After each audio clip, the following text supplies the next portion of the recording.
He called me useless. He said I would never amount to anything. But what he didn't know was that I had a plan, one that would destroy everything he built and make me his biggest nightmare.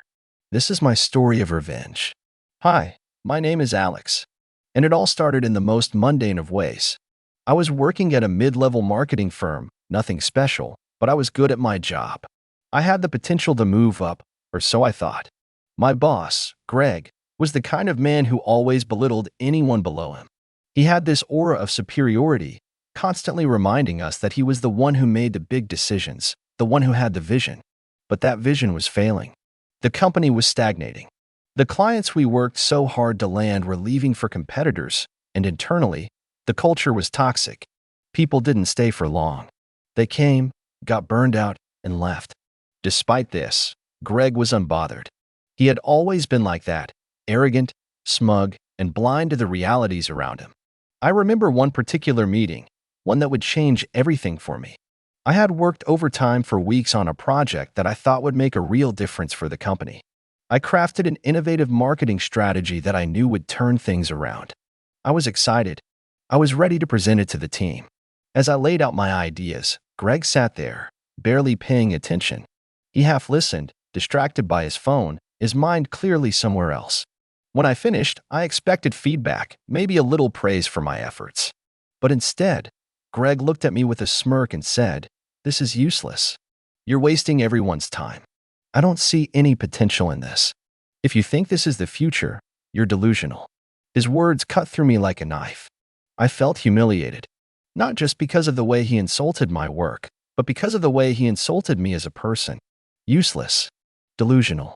Those words echoed in my mind, over and over. They were not just critiques of a project. They were personal attacks. Greg didn't know me. He didn't know what I was capable of.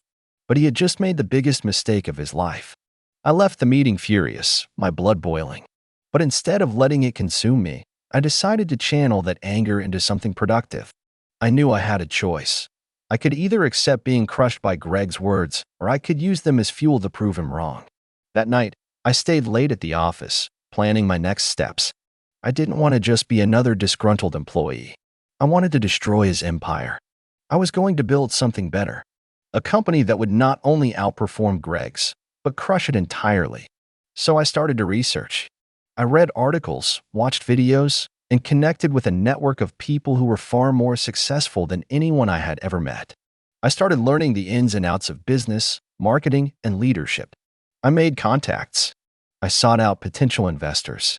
I looked for people who were tired of working for a boss like Greg, people who were ready to take risks and be part of something great. But the hardest part was the vision. What would my company stand for? What would make it different? The answer came to me one evening as I sat in a coffee shop, staring at the city skyline. It wasn't just about making money. It was about creating a business that empowered people, employees, and clients alike. A business that didn't just serve its own interests but contributed something meaningful to the world. Greg's company was the epitome of everything wrong in the corporate world. It was toxic, self-serving, and out of touch with what people actually wanted. I was going to create something that didn't just compete with Greg, it would replace him entirely. The next few months were a blur.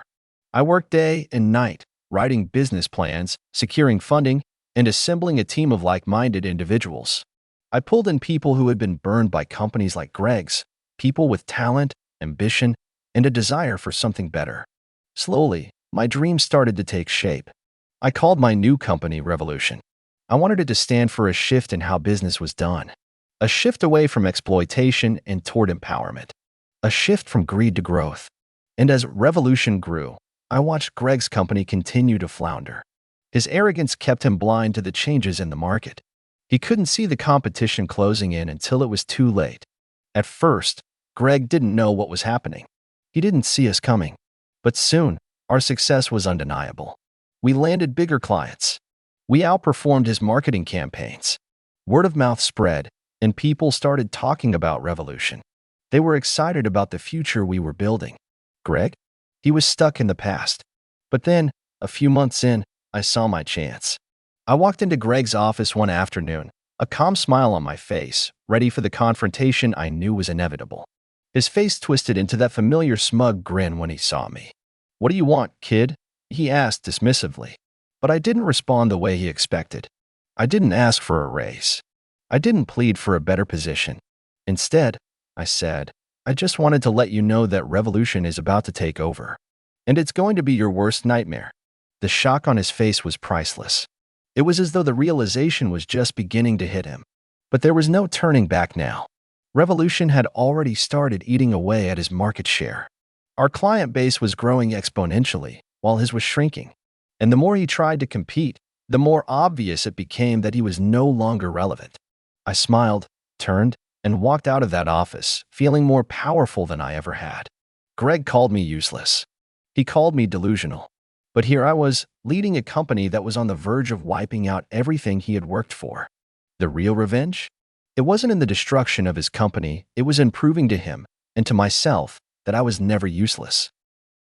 As Revolution gained traction, I felt the rush of validation I'd been craving, but I knew this wasn't the time to rest. The real battle was just beginning. Greg may have underestimated me, but I had no intention of letting him forget the consequences of that mistake. His company was still thriving in some areas, just not the areas that mattered. We were eating away at his clients, taking advantage of the gaps he had ignored. But I wasn't content with simply outpacing him. I was determined to finish what I started. I began assembling a strategy that would hit Greg where it hurt the most, his pride. The first step was to make sure his clients knew they had better options. Revolution wasn't just another agency, it was a revolution in how business is operated. Our slogan, empowerment over exploitation, resonated deeply with the clients we pitched to. It wasn't about transactional relationships, it was about partnerships. That's something Greg's company would never understand. We offered flexible contracts, personalized strategies, and real-time collaboration. We didn't just deliver results, we built relationships. Meanwhile, Greg continued to plod along, clinging to outdated practices.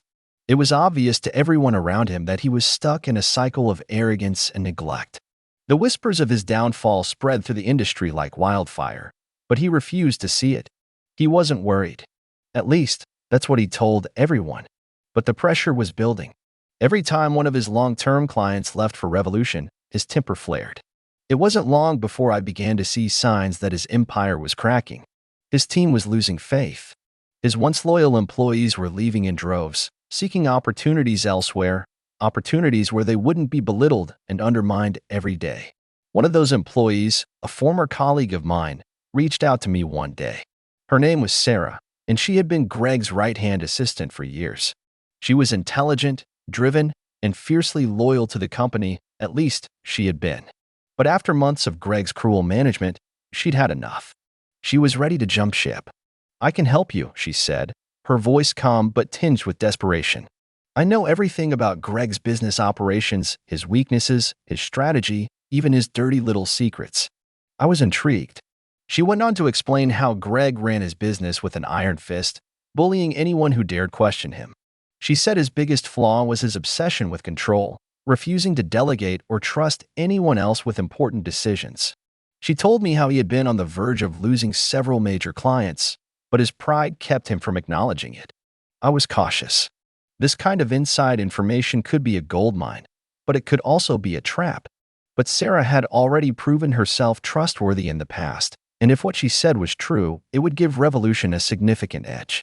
We began working together behind the scenes, gathering information, analyzing Greg's every move. It didn't take long for us to spot patterns in his decision-making. Greg was reactive, not proactive.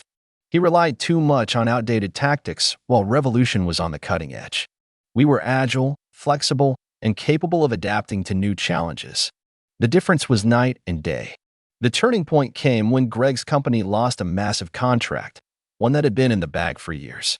It was a client we had been eyeing for months, and I knew this was our opportunity to land it.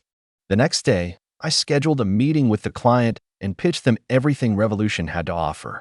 I focused on what Greg's company lacked: innovation, personal attention, and cutting-edge strategies. The pitch went perfectly. They signed with Revolution on the spot. I knew this would break Greg's spirit. When the news hit him, he went ballistic. His arrogance had finally caught up with him. He didn't just lose a contract, he lost the respect of his peers. For the first time, people started openly questioning his leadership.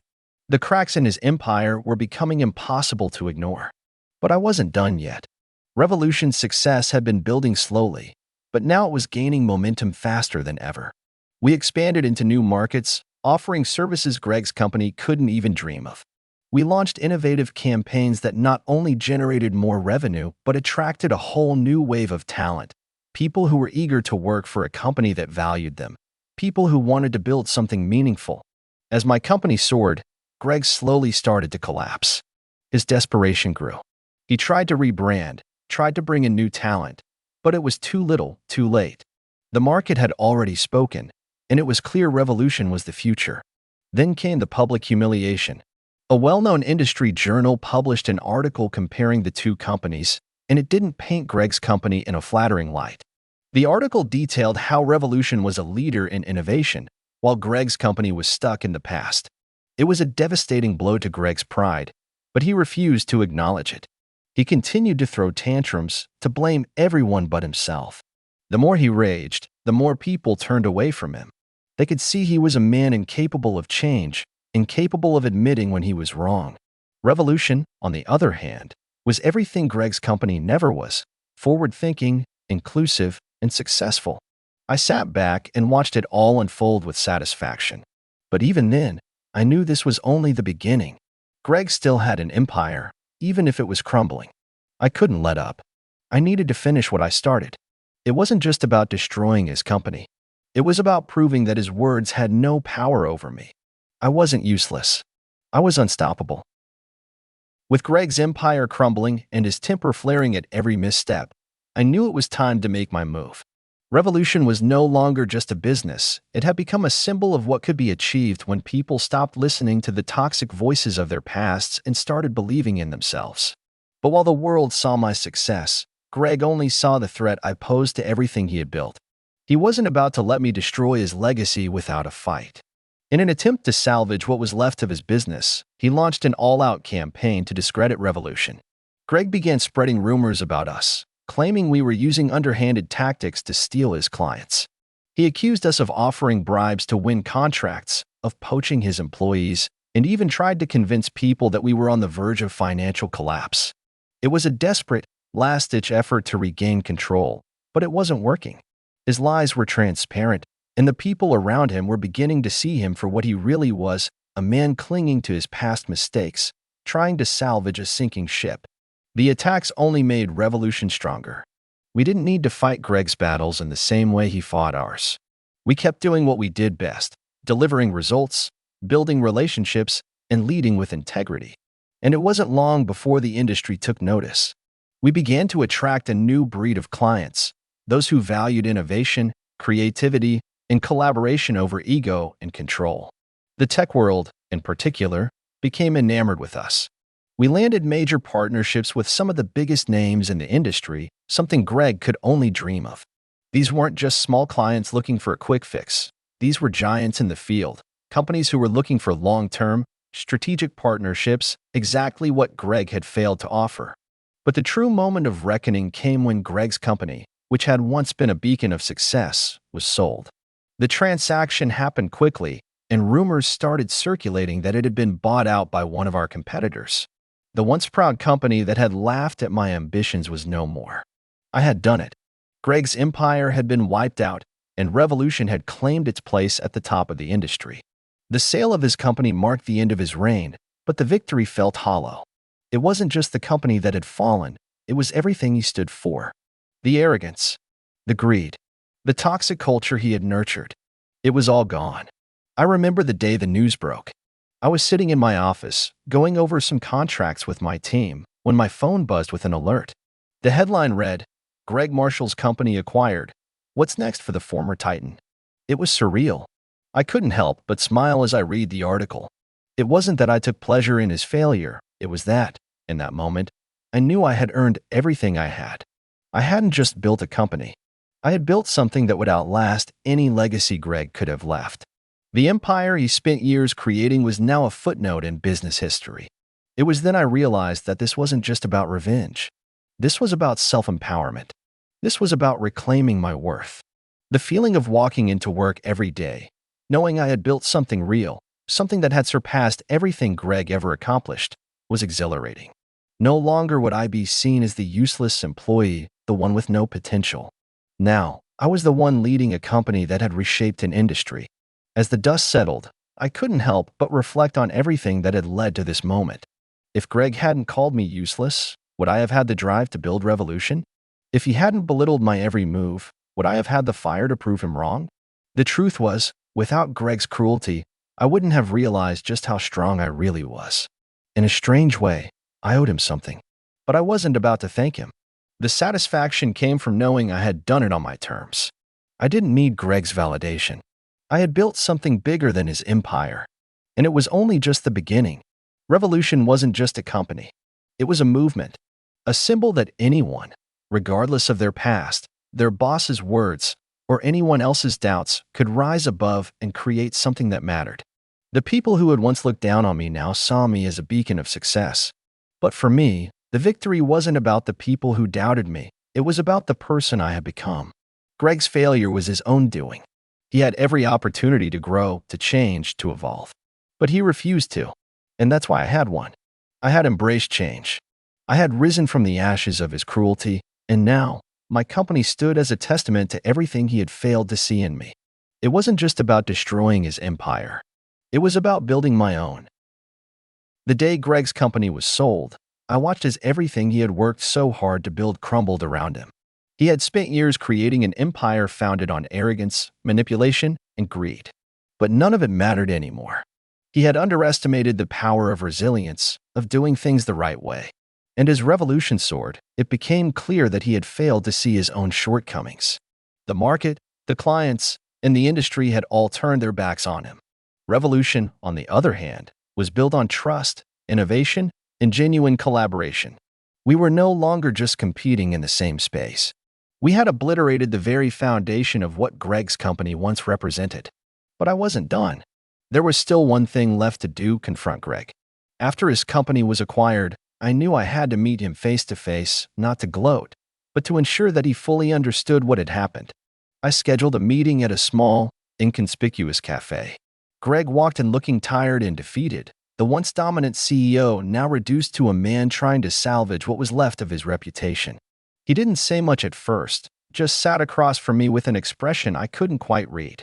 "I'm surprised you wanted to meet," he said, his tone cold but with a hint of bitterness. "I didn't think you'd want to rub it in. I didn't waste time on pleasantries. I just wanted to make sure you understand something," I said, leaning in slightly. "I didn't destroy your empire. You did that all by yourself. I didn't need to do anything other than show the world a better way." There was silence between us, but it wasn't uncomfortable.